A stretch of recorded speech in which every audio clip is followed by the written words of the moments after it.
வணக்கம். நான் உங்கள் ஆசிரியர் தர்மராஜ்.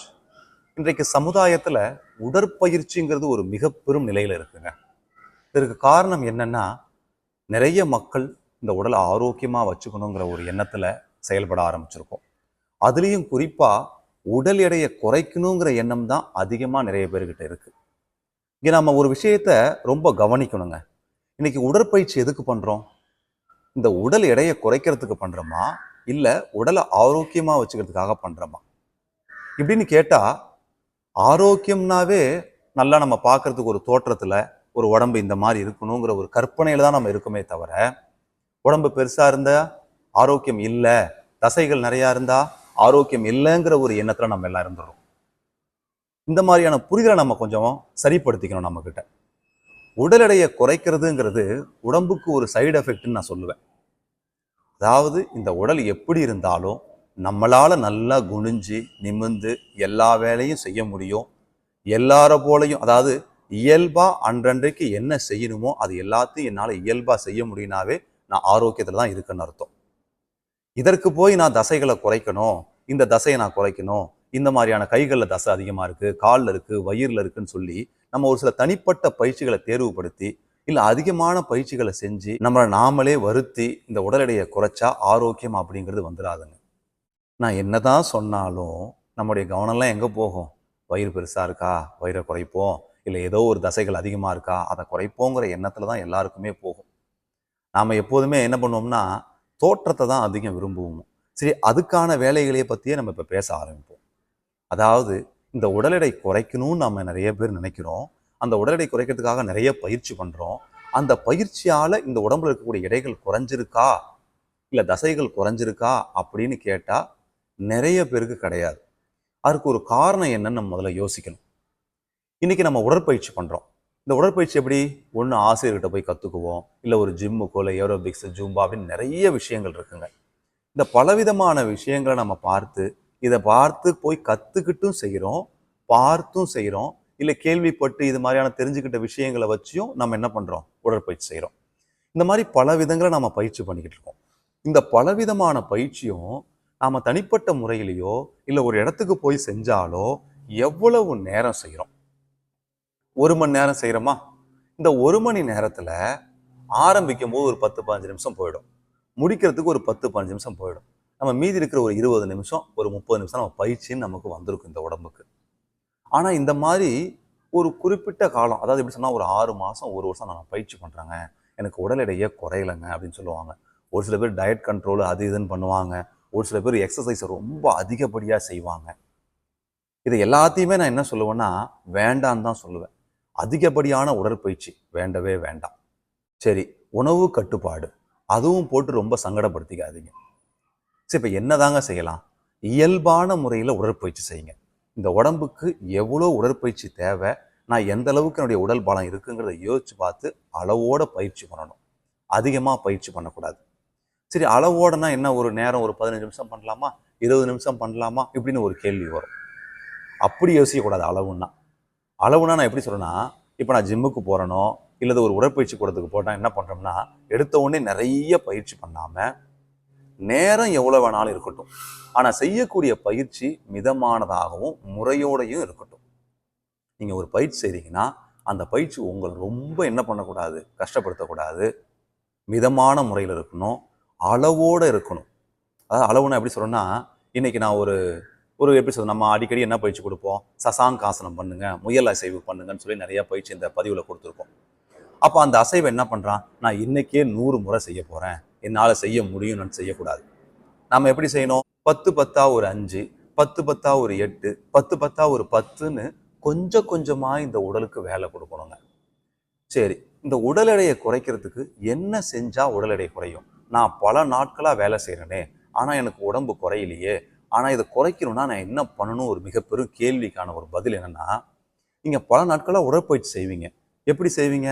இந்த கை தசை குறைக்கிறதுக்கான பயிற்சின்னு சொல்லி அதை பார்த்துட்டு அதுக்கு ஒரு பயிற்சி பண்ணுவோம். இந்த வயிற்று தசை குறைக்கிறதுக்கான பயிற்சி சொல்லி அதை பார்த்து அதுக்குன்னு பயிற்சி பண்ணுவோம். இந்த மாதிரிலாம் பயிற்சி பண்ணால் குறையுமானா? குறையாது. சரி, இந்த பயிற்சி அப்புறம் எதுக்குங்க நாங்கள் போடுறோம்? இதை பார்த்து செய்யுங்க, இதை செய்யுங்க, உங்கள் தசை குறையும். இப்போ நானே என்ன பண்ணியிருக்கேன், பல பதிவுகளை கொடுத்துருக்கேன். வயிற்று தசை குறையணுமா? இந்த 3 பயிற்சியை செய்யுங்க. உங்களுடைய கால் தசை குறையணுமா, இந்த 2 பயிற்சியை செய்யுங்கன்னு சொல்லி பலவிதமான பயிற்சிகளை பதிவிட்டிருக்கேன். அப்புறம் எதுக்கு இந்த மாதிரி பதிவிடுறீங்கன்னு சொன்னா, இதை நான் சொல்லும்போது நீங்க கவனிக்கணும். நம்ம பதிவுகளில் எல்லாத்துலேயுமே நான் என்ன சொல்லிப்பேன்னா, இந்த பயிற்சியை செய்யறதுக்கு முன்னாடி ஏற்கனவே நான் ஒரு 5-6 பயிற்சி கொடுத்துருக்கேன்லங்க, அந்த பயிற்சியெல்லாம் செஞ்சுட்டு இந்த பயிற்சியை செய்யுங்கன்னு நான் அதில் சொல்லியிருப்பேன். அதாவது அப்படின்னா என்ன அர்த்தம்னா, ஏற்கனவே எளிய முறையில் நிறைய பயிற்சி கொடுத்துருக்கோம், இப்போவும் ஒரு சில பயிற்சி கொடுக்குறோம். இந்த பயிற்சியெல்லாம் சேர்த்து செஞ்சால் என்ன ஆகும், 1 மணி நேரத்துக்கு மேலே வரும். 1 மணி நேரத்துக்கு மேலேன்னு நான் ஒரு வார்த்தையை குறிப்பாக சொல்கிறேன்ல, அது என்னன்னு கொஞ்சம் கவனிக்கணும். இந்த உடல் எடையை குறைக்கணும்னா குறைந்தது 1 மணி நேரத்துக்கு மேலேயாவது நம்ம பயிற்சி பண்ணணும். ஒரு சில பேர் 1 மணி நேரத்துக்கு கீழே பண்ணுறாங்க, உடல் எடை குறைஞ்சிருக்கா, சந்தோஷமாக ஏற்றுக்கோங்க. இது குறையாதவங்களுக்காக சொல்கிறேன். இன்னொரு விஷயம் இதில் முக்கியமானது ஒன்று இருக்குது, அதை கவனிச்சு என்னான்னு கேட்டுக்கோங்க.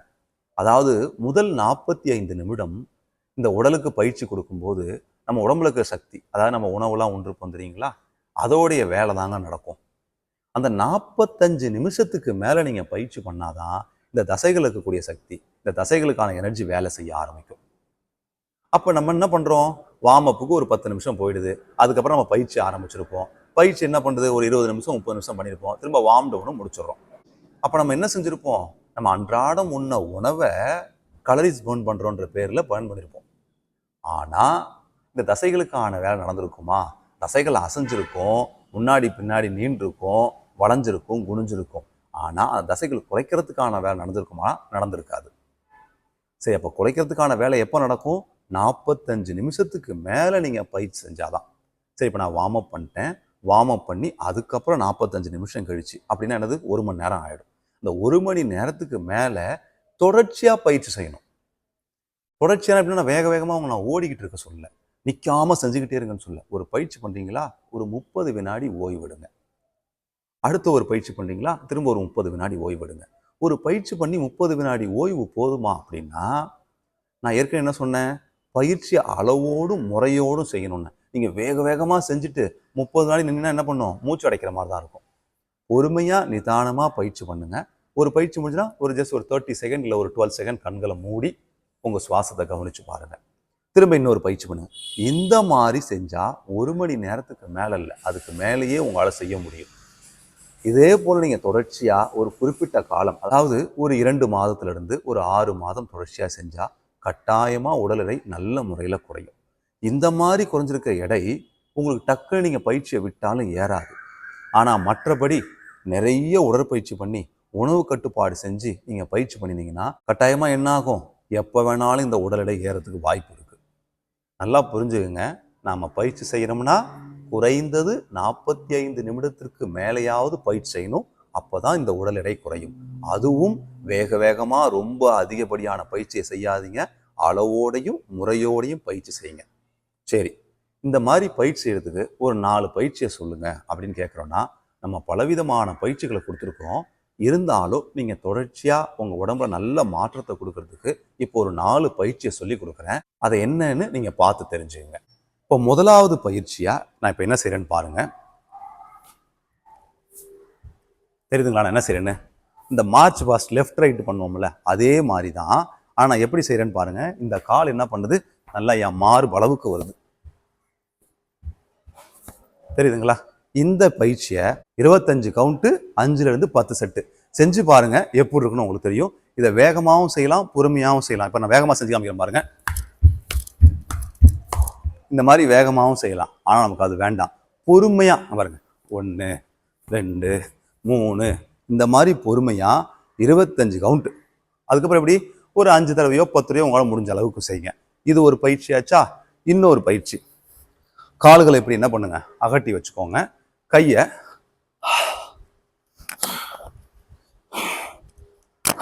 இந்த பயிற்சி எல்லாத்துக்குமே தெரியும், சரியா? இந்த பயிற்சி நான் எப்படி செஞ்சேன்னு கவனிச்சு பாருங்க. ஒரு சில பேர் என்ன பண்ண தெரியுமா, இப்படி வச்சு நீட்டி வச்சுட்டு அங்கே இப்படி வருது, இப்படி சாயிற மாதிரிலாம் பண்ணுவாங்க. அழகாக இந்த இடத்த என்ன செய்யணும், ஸ்ட்ரெச் பண்ணணும், நல்லா நீட்சி அடைய வைக்கணும். அப்படி வளைக்கிறது இந்த இடத்துல தான் வளைக்கணும், சரி? அவன் பாட்டுக்கும் இப்படி செஞ்சோம்னா ஒன்றும் வேலை நடக்காது. இதையும் என்ன பண்ணுங்க, ஒரு 25 24ன்னு கணக்கு வச்சு ஒரு 3 முறை 4 முறை செய்யுங்க. அடுத்த பயிற்சி சசாங்காசனம். இதை நான் அதிகமாக செஞ்சு காமிச்சிருக்கேன், இதையும் அதில் சேர்த்துக்குங்க. 1 2 3 சரியா? அதுக்கு அடுத்த பயிற்சி இப்ப அடுத்துக்கிறீங்க சேது பந்தாசனம். இந்த பயிற்சியெல்லாம் எப்படி செய்யணும்னு ஏற்கனவே பல பதிவுகள் கொடுத்துருக்கேன். இந்த 4 பயிற்சி என்ன பண்ணுங்க, ஒரு கோர்வையா வச்சுக்கிட்டு தொடர்ச்சியா ஒரு 4 செட்டு 5 செட்டு செய்யுங்க. இப்போ நான் உங்களுக்கு வார்ம் அப் சொல்லி கொடுத்துருக்கேன், வார்ம் டவுன் சொல்லி கொடுத்துருக்கேன். அதுக்கு நடுவில் உங்களுக்கு கார்டியோ எக்ஸசைஸ் மாதிரி சூரிய நமஸ்காரம் பண்ணான்னு அதையும் சொல்லி கொடுத்துருக்கோம். இதெல்லாம் எடுத்து சேர்த்து இந்த 4 பயிற்சிகளையும் அது கூட சேர்த்து இணைச்சி ஒரு 4 தடவை செஞ்சீங்கன்னா எத்தனை மணி நேரம் வரும்னு நீங்களே யோசிச்சுங்க. சரி, உங்களுக்கு வேணும்னா அடுத்த பதிவுலையும் இதை தொடர்ச்சியா எப்படி செய்யலாம், 1 மணி நேரத்துக்கு எப்படி செய்யலாங்கிறதையும் நான் உங்களுக்கு சொல்றேன். இன்னைக்கு இந்த 4 பயிற்சியில தெரிஞ்சுக்கிட்டு இந்த 4 பயிற்சி செஞ்சும் பாருங்க. செஞ்சு பார்த்துட்டு எந்த மாதிரி வேலை செய்யுது, எவ்வளவு நேரம் செய்யுதுங்கிறத நீங்க உங்களுக்குள்ள அனுபவபூர்வமா உணர்ந்து எனக்கு என்ன பண்ணலாம், கமெண்ட்ல சொல்லலாம். உங்களுக்கு இது நல்ல பலனை கொடுத்ததுன்னா உங்களுடைய நண்பர்களுக்கோ உறவினர்களுக்கோ நீங்க என்ன பண்ணுங்க, பகிர்ந்து கொள்ளுங்கள். நன்றி. வாழ்க வளமுடன்.